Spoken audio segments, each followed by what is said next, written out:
খুব সুন্দর তুলতুলে নরম তালের ফুলটি খেতে গেলে অবশ্যই তোমাদেরকে রেসিপিটা তো দেখতেই হবে, আর অবশ্যই একবার ট্রাই করতেই হবে। দেখে নাও কত সুন্দর নরম তুলতুলে, একদম খুবই সুন্দর, দারুণ টেস্টফুল খেতে হয়। তো চলো ফ্রেন্ডস, দেখে নেওয়া যাক ভিডিওটা। Hello friends, welcome to Yummy Yum Kitchen. সবার প্রথমে জানাই আমার সাবস্ক্রাইবার আর ভিউয়ার্সদের থ্যাংক ইউ। আর আমার চ্যানেলে যারা নতুন এসেছে অবশ্যই আমার চ্যানেলটা তারা সাবস্ক্রাইব করে নাও।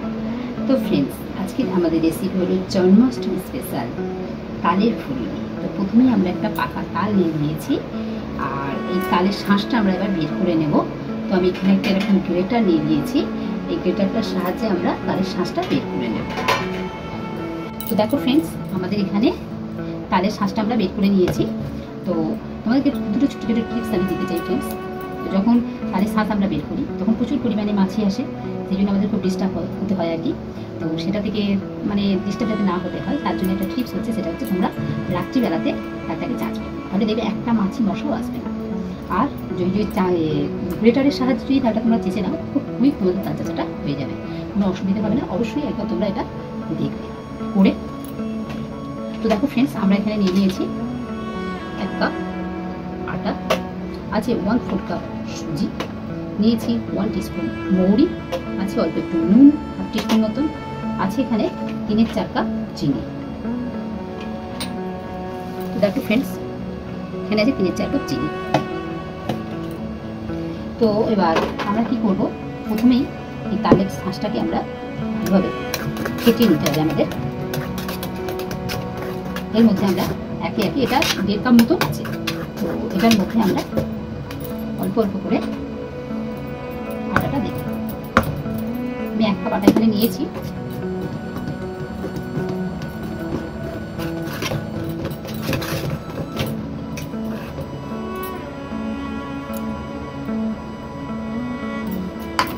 তো এইভাবে আমরা দুবারে পুরো আটাটাই দিয়ে দিলাম, দিয়ে আস্তে আস্তে এটাকে আমরা মিশিয়ে নেব ভালোভাবে। তো ফ্রেন্ডস, আটাটাও দিয়ে দিয়েছি। এবার দিয়ে দিচ্ছি 1/4 কাপ সুজি, তারপর দিয়ে দিচ্ছি এর মধ্যে আমরা চিনিটা দিয়ে দেবো, এখানে মৌরিটা, আর ফ্রেন্ডস দিয়ে দিচ্ছি অল্প পরিমাণে 1/2 টিস্পুন মতো নুন। এখানে দিয়ে সব ইনগ্রিডিয়েন্টসগুলো দিয়ে আমরা ভালোভাবে মিশিয়ে নেব।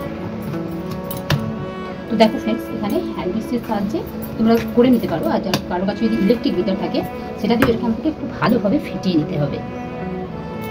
দেখো ফ্রেন্ডস, এটাকে ভালোভাবে আমাদের এইভাবে ফেটিয়ে নিতে হবে, 5 থেকে 10 মিনিট খুব সুন্দরভাবে ফেটিয়ে নিতে হবে, তাহলে আমাদের ফুলগুলো খুব সুন্দর হবে। ফ্রেন্ডস, মোটামুটি এটা ফোটানো হয়ে গেছে। দেখো ফ্রেন্ডস, এখানে আমরা কড়াই বসিয়ে দিয়েছি, আর এখানে আমি পরিমাণ মতন দিয়ে দিচ্ছি ভেজিটেবিল অয়েল।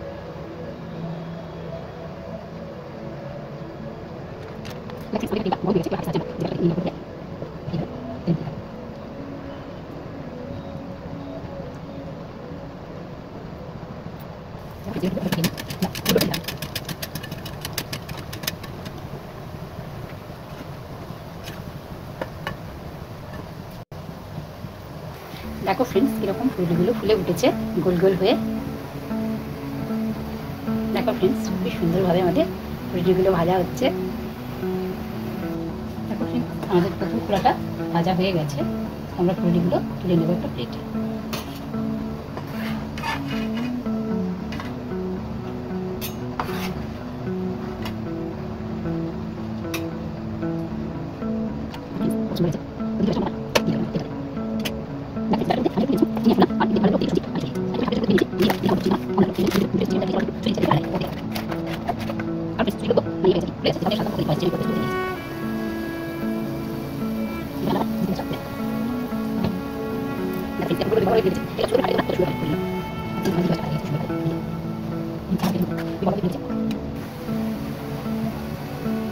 দেখো ফ্রেন্ডস, আমাদের ফুলগুলো সব ভাজা হয়ে গেছে।